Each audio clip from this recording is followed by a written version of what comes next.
Boa noite, Brasil. Sejam muito bem-vindos a mais um resumo econômico no contexto certo.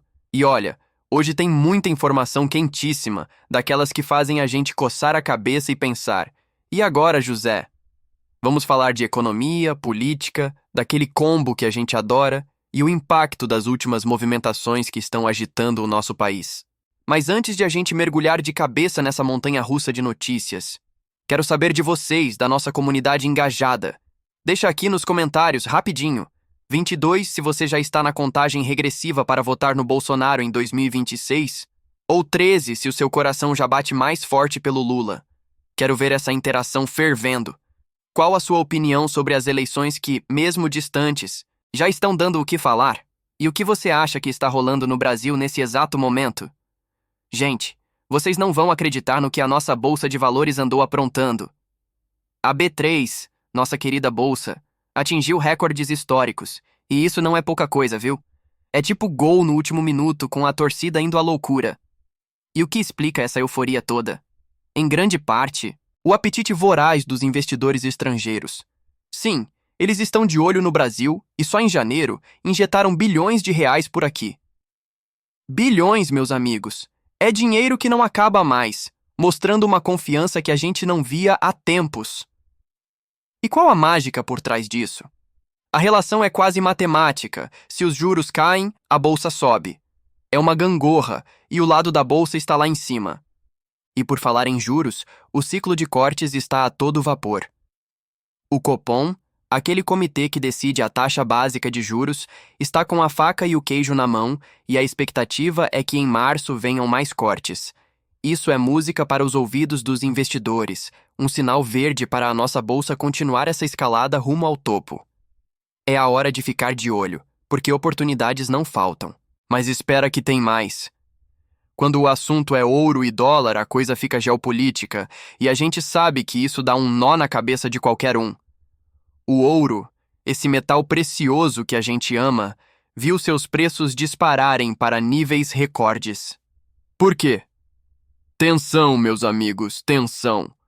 As tretas entre Estados Unidos e Irã, aquela incerteza global que deixa todo mundo de cabelo em pé, acabaram impulsionando o valor do ouro, que é sempre um refúgio em tempos de crise. E o dólar? Ah, o dólar. Ele andou fraquejando, chegando à menor cotação em 4 anos. Parece que até o Trump, aquele que adora uma polêmica, vê com bons olhos esses níveis de desvalorização da moeda americana. Mas o que isso significa para a gente? Impacto nos mercados internacionais, nos nossos exportadores que ficam com a vida um pouco mais complicada. É um dominó que cai e afeta todo mundo. Agora vamos mudar de canal, porque a política brasileira nunca decepciona, não é mesmo?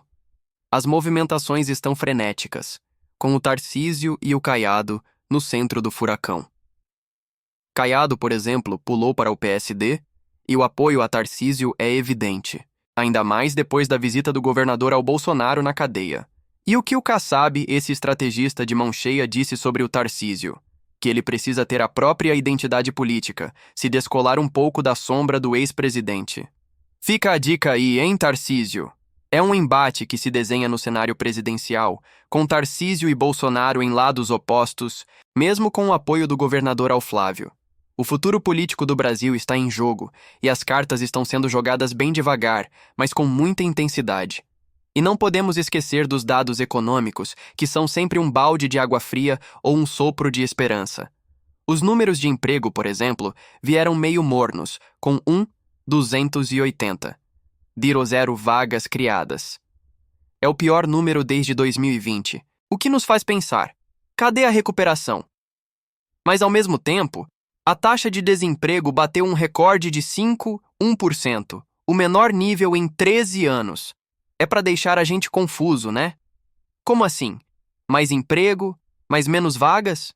E para piorar, o IBGE, nosso Instituto de Estatísticas que a gente tanto confia, está em crise. Exonerações, acusações de caça às bruxas, tudo isso levanta a dúvida. Será que os dados que a gente recebe são realmente confiáveis? Isso impacta direto no cálculo do PIB e na credibilidade das informações econômicas do nosso país. É um cenário tenso, para dizer o mínimo. E por falar em credibilidade, a gente precisa falar da situação fiscal do Brasil, porque essa é a novela que não tem fim. O Haddad, nosso ministro da Economia, vive culpando o governo Bolsonaro pela crise fiscal, mas a verdade, meus amigos, é que a deterioração das contas públicas está acontecendo agora, debaixo do governo Lula. É como se a gente estivesse assistindo a um filme repetido, mas com outros atores principais. Não tem corte estrutural, não tem ajuste, só aumento de despesas. O Bolsa Família, os precatórios, tudo isso vai inflando os gastos do governo, e a conta, quem paga? A gente, é claro. O aumento da dívida bruta do Brasil é assustador, e esses gastos excessivos são um freio para o corte de juros e para o crescimento da nossa economia a longo prazo. É um ciclo vicioso que parece não ter fim, e a gente fica aqui, de olho, torcendo para que alguém aperte o botão de pausar essa irresponsabilidade fiscal. A gente vê os números, os gráficos, e a coisa só piora. É como se o governo estivesse jogando um jogo sem regras, e o tabuleiro, adivinha? É o nosso bolso. A dívida cresce, a confiança diminui, e o país patina. É uma situação delicada, que exige responsabilidade e, principalmente, um plano de verdade, não só desculpas e apontar o dedo para o passado. E o dólar, nesse cenário todo? O Luiz Stiger, um cara que manja muito do assunto, fez uma análise bem interessante. Ele disse que, com a taxa de juros que temos, o dólar deveria estar custando uns 4,40. Mas por que não está? Por causa do risco fiscal, meus amigos. A falta de um ajuste fiscal decente mantém o dólar mais caro, e isso impacta diretamente a nossa vida, desde o preço da gasolina até o daquele eletrônico que a gente tanto sonha em comprar. É um efeito dominó. Política fiscal desajustada gera juros elevados, que por sua vez limitam o crescimento econômico e deixam o dólar nas alturas. É uma equação que não fecha, e quem sofre as consequências é o povo brasileiro. A gente fica refém dessa montanha-russa, sem saber o que esperar do próximo capítulo. E para completar o cenário, a agência de classificação de risco Fitch Ratings soltou um alerta que, olha, não é para qualquer um. O Brasil foi apontado como o país com o maior déficit fiscal da América Latina. Maior, gente! Isso mostra a nossa ineficiência em ajustar as contas públicas. Um problema crônico que compromete o crescimento a longo prazo e afasta investimentos. É como se a gente estivesse com uma mochila cheia de pedras nas costas e o resto da América Latina com mochilas bem mais leves. Esse risco fiscal afeta as taxas de juros, a confiança dos investidores e nos deixa com um fardo pesado para carregar. É uma situação que exige atenção máxima, porque se a gente não resolver isso, a conta vai ser ainda mais alta lá na frente. Mas nem tudo é desgraça, né? Vamos falar de política, porque essa é a pimenta que não pode faltar. Uma pesquisa da Apex sobre a corrida presidencial em São Paulo trouxe uns números que vão dar o que falar. O Flávio Bolsonaro, acreditem ou não, está liderando em 2 cenários. E o mais curioso, quando o Tarcísio foi retirado da disputa, os votos dos paulistas migraram direto para o Flávio. Isso é um recado direto do eleitor de São Paulo, o maior colégio eleitoral do Brasil. Coloca o Lula numa posição difícil, especialmente nesse estado que é um termômetro político. É como se o eleitor paulista estivesse mandando um recado claro. Olha, a gente tá de olho, e as coisas podem mudar muito até 2026. É um cenário que promete muitas reviravoltas, e a gente vai estar aqui, acompanhando cada lance dessa partida de xadrez política. E agora, para fechar essa rodada de notícias quentes, vamos resumir.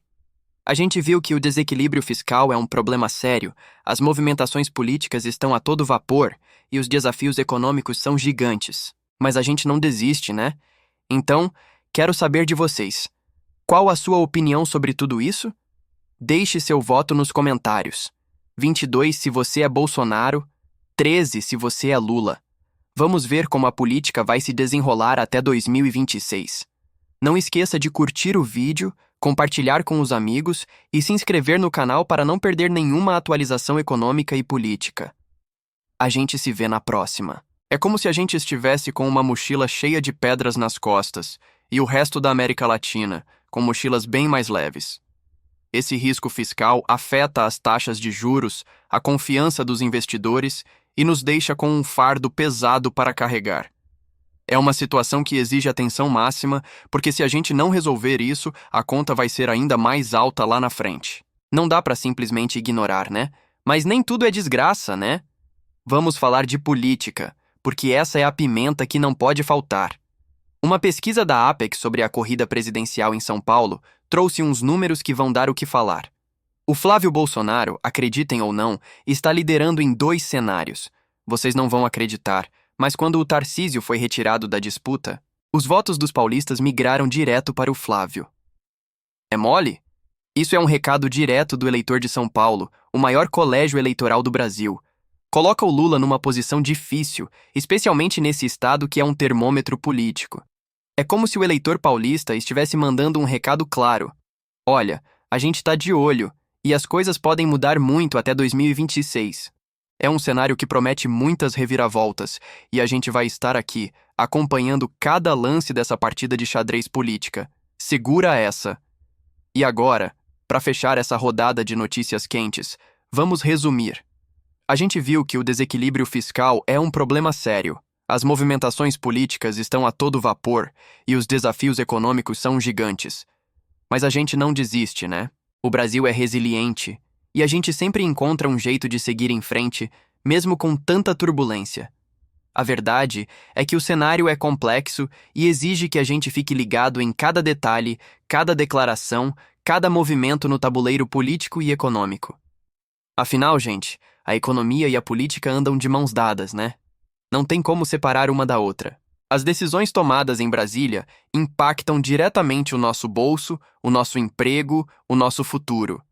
E é por isso que a gente precisa estar bem informado, para poder fazer as nossas próprias análises e tomar as melhores decisões, tanto na hora de votar quanto na hora de investir. Então, quero saber de vocês. Qual a sua opinião sobre tudo isso? Qual o seu palpite para os próximos capítulos dessa novela brasileira? O que vocês acham que vai acontecer com a economia e com a política? Deixe seu voto nos comentários. 22, se você é Bolsonaro. 13, se você é Lula. Vamos ver como a política vai se desenrolar até 2026. A gente vai acompanhar de perto, e vocês não podem ficar de fora dessa. Não esqueça de curtir o vídeo, porque seu like ajuda muito a gente a levar essa informação para mais gente. Compartilhar com os amigos e a família também é super importante para que todo mundo fique por dentro do que está acontecendo no nosso país. E claro, se você ainda não é inscrito, o que está esperando? Se inscreva no canal e ative o sininho para não perder nenhuma atualização econômica e política. A gente se vê na próxima com mais notícias quentes e análises que só o nosso canal traz para vocês. Valeu, galera! E até a próxima! Fui!